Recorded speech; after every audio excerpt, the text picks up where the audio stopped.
కవిత CBI arrest పై కోర్టును ఆశ్రయించనున్నారు lawyer Mohit రావు. Rows avenue కోర్టులో petition దాఖలు చేయనున్నారు మోహిత్ రావు.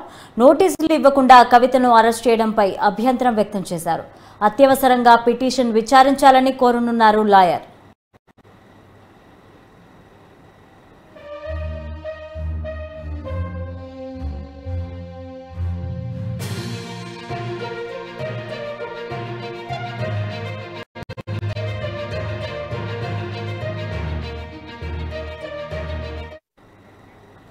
కవిత సిబిఐ అరెస్టుపై కోర్టును ఆశ్రయించనున్నారు లాయర్ మోహిత్ రావు. రౌస్ అవెన్యూ కోర్టులో పిటిషన్ దాఖలు చేయనున్నారు మోహిత్ రావు.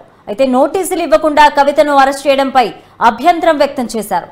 అత్యవసరంగా పిటిషన్ను విచారించాలని కోరనున్నారు లాయర్ మోహిత్ రావు.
కవిత సిబిఐ అరెస్ట్ పై కోర్టును ఆశ్రయించనున్నారు లాయర్ మోహిత్ రావు. ఇక ఇదే అంశానికి సంబంధించి మరింత సమాచారం మా క్రైమ్ బ్యూరో చీఫ్ కృష్ణ అందిస్తారు. కృష్ణ, చెప్పండి.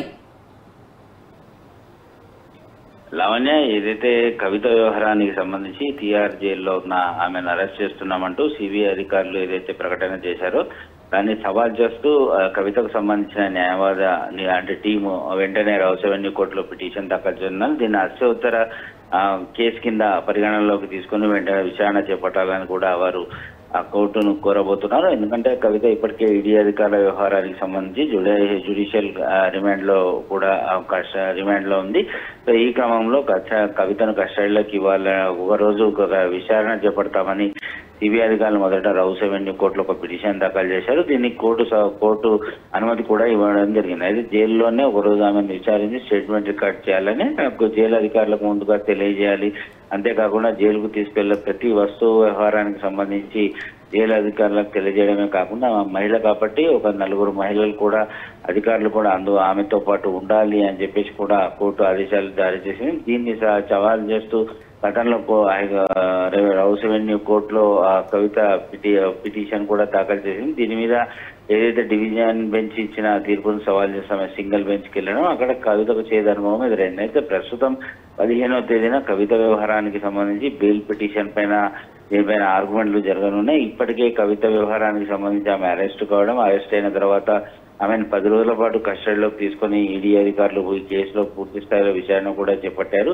సో బెయిల్ వస్తుందని ముందుగానే ప్లాన్ వేసిన తర్వాత కవితను ఎలాగో బెయిల్ రాకుండా అడ్డుకోవాలన్న ఉద్దేశంతో సిబిఐ అధికారులు ఇప్పుడు ఆమెను అరెస్ట్ చేస్తున్నట్లుగా ప్రకటన చేయడం, ఆ తర్వాత ఆమెను కోర్టులో హాజరుపరుస్తూ ఆమెకు జ్యుడిషియల్ రిమాండ్ పొడిగించే ప్రయత్నాలు చేస్తున్నారు. ఒకవేళ ఈడీ ఎన్ఫోర్స్మెంట్ లో కవితకు బెయిల్ వచ్చినా కూడా సిబిఐ అధికారులు అరెస్ట్ చేశారు కాబట్టి ఆమె కవితకు అంటే బెయిల్ రాకుండా అడ్డుకునేందుకు కుట్ర జరుగుతుంది. ఇదంతా కూడా కేంద్రంలో ఉన్న బీజేపీ సర్కార్ ఇదంతా కూడా చేయిస్తుందని చెప్పి ఆరోపణలు చేస్తున్నారు. సో ఈ నేపథ్యంలోనే సిబిఐ ఏదైతే ఆమెను అరెస్ట్ చేస్తూ ప్రకటన చేస్తుందో దానిపైన రౌస్ అవెన్యూ కోర్టులో వెంటనే అత్యవసర పిటిషన్ కింద దాఖలు చేయబోతున్నారు మరి కాసేపట్లో.